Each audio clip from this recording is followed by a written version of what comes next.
Oh my sweet Jumanji, it's The Legend of Zelda. One of the most influential and versatile games ever. From its size, to its design, to its creativity, to its sense of adventure, to its...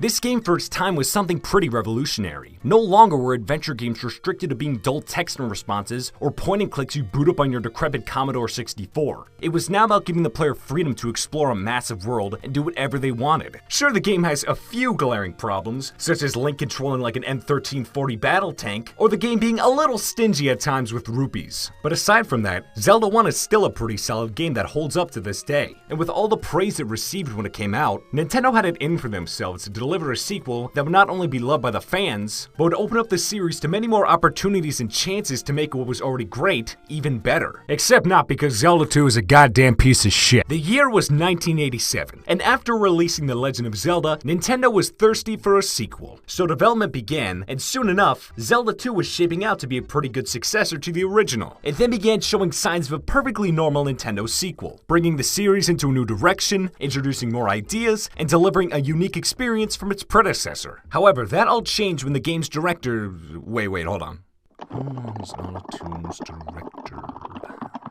This guy said, nah, just make it Mario. And in turn, we got one of the worst games of all time. Now that may come off as a little harsh, considering how the game doesn't even look that bad at first glance. After all, it brought Zelda into the 2D perspective and gave it elements of an RPG. While some may consider that to be an automatic downgrade from the previous game, it looked interesting to say the least. But by whipping out the old magnifying glass and looking a little deeper, you'll realize that no, this is not a good game. But that's the thing. Zelda 2 isn't just a bad game on its own, it's also a bad sequel and a bad Zelda game in general. Throughout this video, these three will serve as a basis for all the game's flaws and how they coincide with one another. Now that's not saying I'm gonna structure this like a rant video from 2016. I'm no filthy commentary channel. I'm just saying that these will all be kind of common themes throughout this massive quotation marks review of Zelda 2. So with that said, let's get started. So Zelda 2 in terms of gameplay is drastically different from the original. Instead of having a top-down perspective all the way through, it decides to do a complete 180 and becomes a 2D platformer for the majority of the game, while only going into a top-down perspective when traveling in the overworld. Right off the bat, this is a massive sequence breaker when the game goes from one perspective to another. To use an example, say 1 second you're traveling through a cave system and kicking ass in the process, only to make it past the screen and end up back in the overworld. Now admittedly that doesn't sound bad in practice because the whole game can't just be one straight line, so it makes sense why the overworld is in a different perspective. But when the game constantly switches between the two perspectives, it gets extremely convoluted and just flat out annoying. I mean, just look at Death Mountain for an example. You're continuously going in and out of caves just to take 3 steps in the overworld to another path. It's just like, come on big dogs, I was having fun, and now you're ruining it by making me come back out here. However, aside from the perspective change, Zelda 2 also decides that it wants to be an RPG as well. And at first glance, the way it goes about it is admittedly pretty interesting. See, instead of it being a more conventional RPG with turn-based battles and party systems, it instead focuses more on the combat and platforming aspects of the game, while adding essence of RPGs with the player now having stats like health, magic, and strength that they can all level up through experience. So instead of fighting enemies in turn-based battles and strategizing your moves, in Zelda 2 you're brought into a 2D field where you can move around freely and battle enemies. So in turn, that sounds pretty cool, right?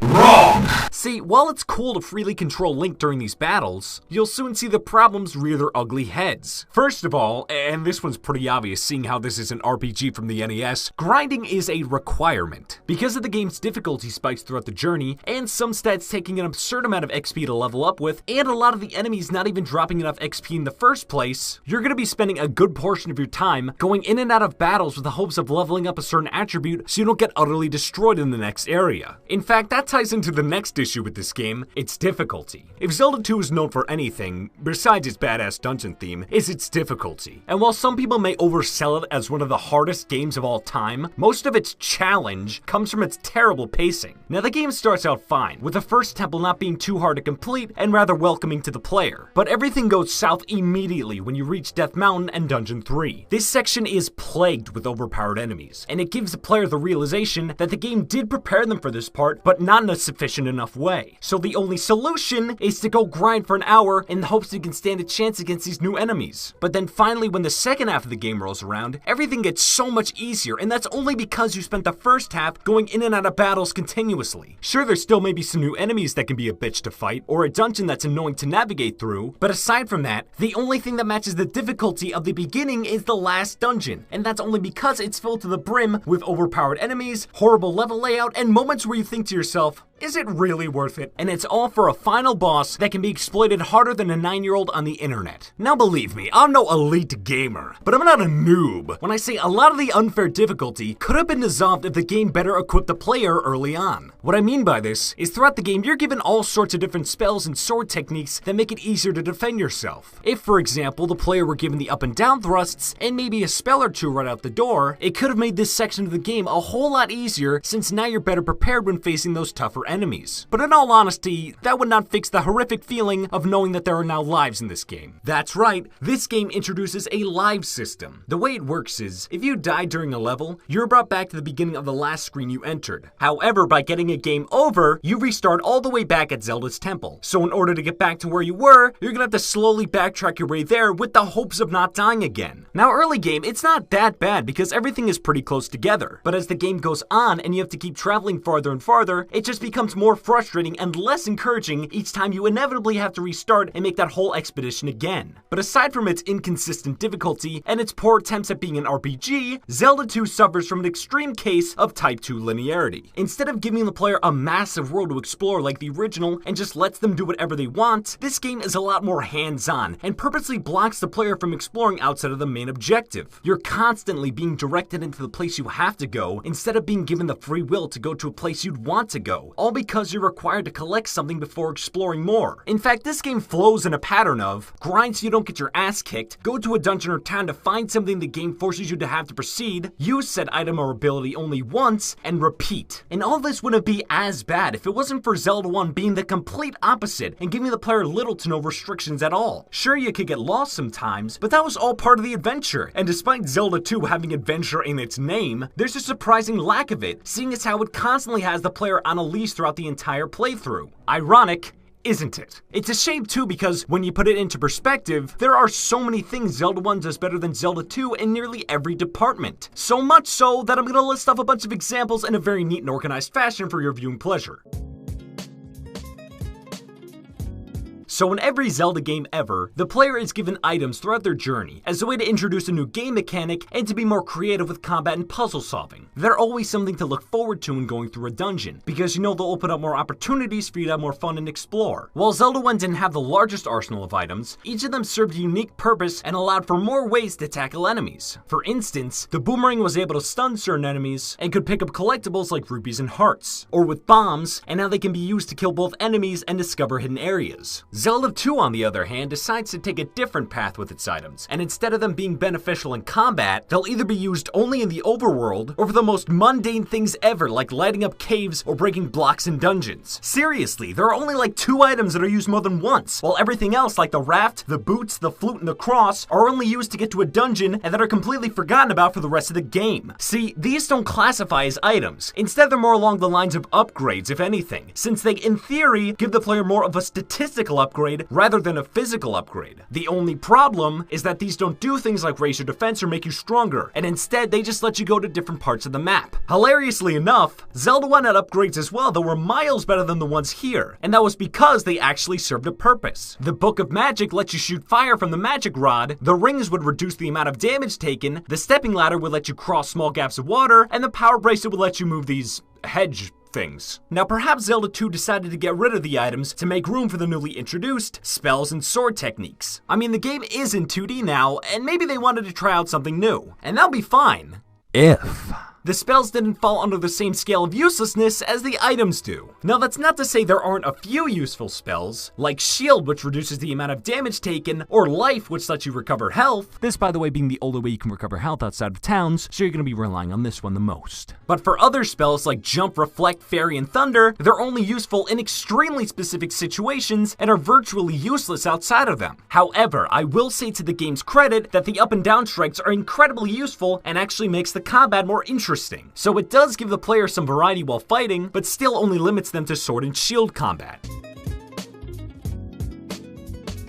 Pacing is an incredibly essential aspect for video games, whether it's trying to establish an interesting world, create memorable levels, or keeping the player's attention. You don't want a game that goes too fast, or else you may lose a sense of immersion or not understand why you should be invested in the first place. Or one that's too slow, it puts the player in a coma from dangerous amounts of boredom. And for the most part, Zelda 1 never suffers from either of these problems, thanks to the fact it just places the player in a massive world and just lets them go ham. When you first start, you have the free will to choose between going to the first dungeon and making progression, or to explore your surroundings, find some bombs from an enemy, blow up a few holes in the wall, and get like 4 heart containers in the first 10 minutes. But thanks to Zelda 2's top-notch linearity, its pacing is thrown right out of the window. It starts out fine with the first 2 temples being pretty close to each other, but when it's time for Dungeon 3, you gotta go through all of Death Mountain just to get the hammer, then you gotta spend like an hour navigating through the cemetery just to find the right tombstone that brings you to it. But then after that, when you go to West Hyrule, Dungeons 4, 5, and 6 can all be beaten together in a heartbeat, making the second half of the game fly by without you even realizing it. Basically, what I'm trying to say is, the game has some of the most inconsistent pacing, all because it's plagued by linearity. Like I said before, you're always steered back on the path, and rarely ever are you allowed to explore outside of the main objective the game wants you to complete. And whether or not it was intentional, it's a little sad to see a game go from the ideology of, go do whatever you want, I don't give a fuck, to fun is for the weak and pathetic. Alright, this is something all of us hardcore gamers can relate to. Whenever you play a video game, it always presents a challenge you as a player must complete in order to continue. Generally, this can be something like solving a puzzle or beating a boss. And when you do complete that challenge, you should be given a sense of accomplishment for managing to overcome that challenge, as it inspires you to keep playing. It's like, hell yeah, man, I just beat that tough boss and I can't wait to see what's next. I bring all that up because Zelda 1 nails it perfectly. Every time you complete a dungeon, you have a self-realization of, holy crap, that was awesome. And this is because it gives the player that satisfaction as a reward for pressing on even when the game gets harder. Nothing beats overcoming a good challenge. So when you finally beat Ganon and save Zelda at the end, you feel like getting up and busting out some funky-ass dance moves, since throughout the game that sense of accomplishment has been building up for this exact moment. But you know what game doesn't do a good job at this? Zelda 2.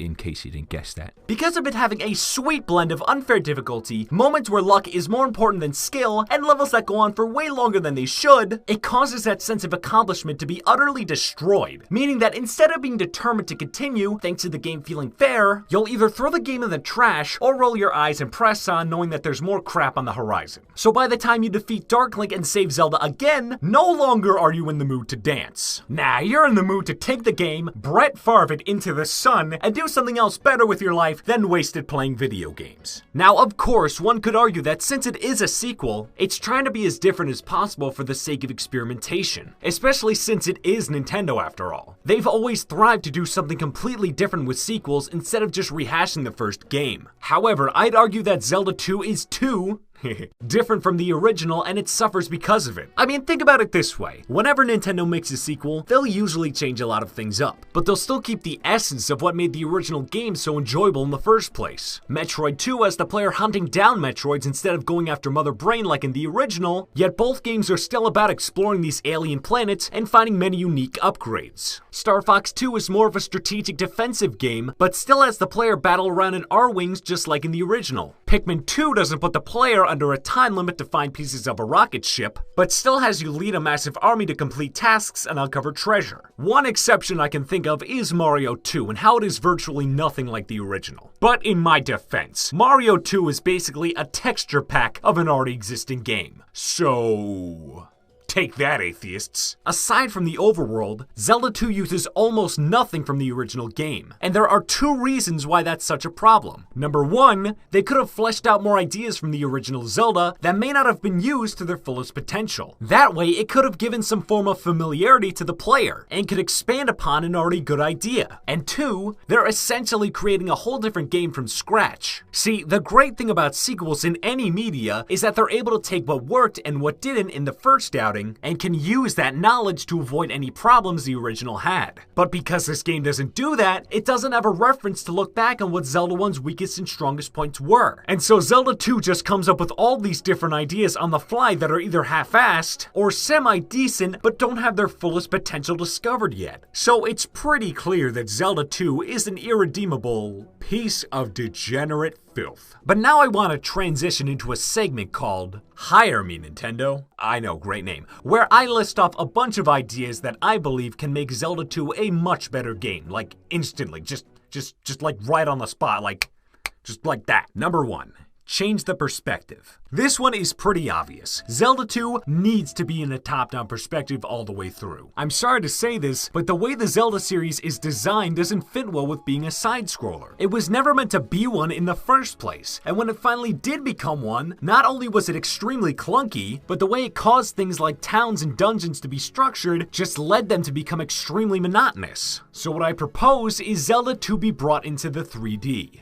Is this considered 3D? Now, some may argue that by taking that away, it's depriving Zelda 2 of its identity. And to that I say, kind of, but not really. Because things like the level up system, spells, and villages would still be in the game. We'd just be getting rid of the one thing that's setting Zelda 2 back so much. Number 2, bring back collectibles. Collectibles were such an important part of Zelda 1. Things like bombs, rupees, and health all served their own unique purposes and gave the player more of a reason to kill enemies in the first place. Zelda 2 doesn't have any of these, and honestly, it suffers because of it, especially from the lack of health recovery. And it kinda takes the fun out of killing enemies. Sure, they drop XP, but have fun grinding for half an hour for it to actually mean something. What I have in mind is for the game to bring back all of these, so Link can use bombs for both combat and to possibly uncover secrets, hearts you aren't forced to either use magic or to backtrack to a town just for a full heal, and rupees so you can purchase things like bombs, keys, or even cosmetic upgrades. In fact, to segue into my next idea, number 3, let the player obtain upgrades. It's no secret that this game gets balls to the walls hard, and not because of it posing a fair challenge, but since it always puts the player in a new situation where they're incredibly underpowered. So aside from statistic upgrades after leveling up, Link should be able to obtain cosmetic upgrades to boost things like offense and defense. This can be done through buying something like a tunic or a ring like in the original game, or finding a sword in a hidden area or something, I don't know. Now, of course, this would have to be balanced so the player wouldn't be overpowered, but it would help prepare them for what's to come. Number 4. Expand the world. As I stated before, Zelda 2 is way too small in size and linear, especially compared to Zelda 1. It destroys all of the world building and fun of exploration that the first game created. So to combat this problem, let's expand the world and give the player more to explore. Make it so everything isn't so close together, and give the player the opportunity to decide whether they want to follow along with the quest or get sidetracked and hunt for goodies in the overworld. Now, I had more ideas on how I'd fix this game, but I didn't want this segment to take up too much of the video. So instead, I'm just gonna fire off some thoughts that weren't as game-changing as these ones, but would still have a good impact.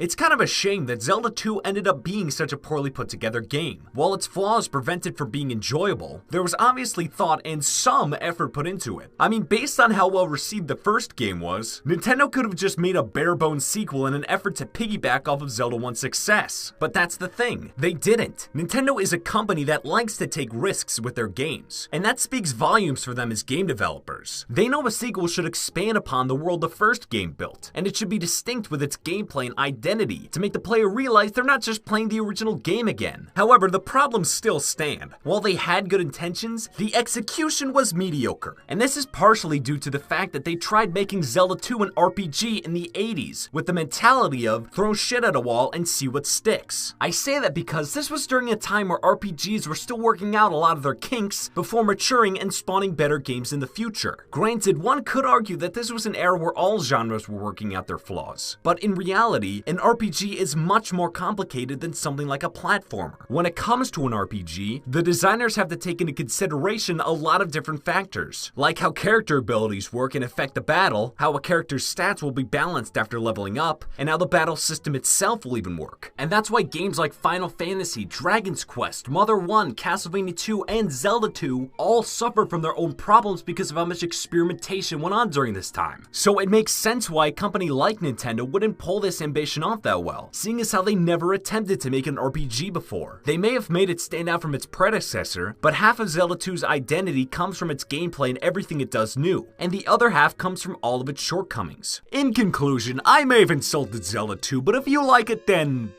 I don't know, you're probably really stupid. It's a very love it or hate it game that has been debated on for years over its quality. Some respect it for what it added to the series, like towns, spells, and the sword techniques. Not to mention giving us the best Smash stage ever. And others hate it for basically being a step back for the Zelda series in many regards. Like I've said 1,000 times already, it's weighed down too much by its flaws, but there is charm buried somewhere. It's like having a stick of Starbursts that only have the yellow ones, but then right at the end there's a pink one for your troubles. It didn't make the journey worth it, but you were slightly satisfied with the end. I'll give this game a fair -5,000 points out of 10.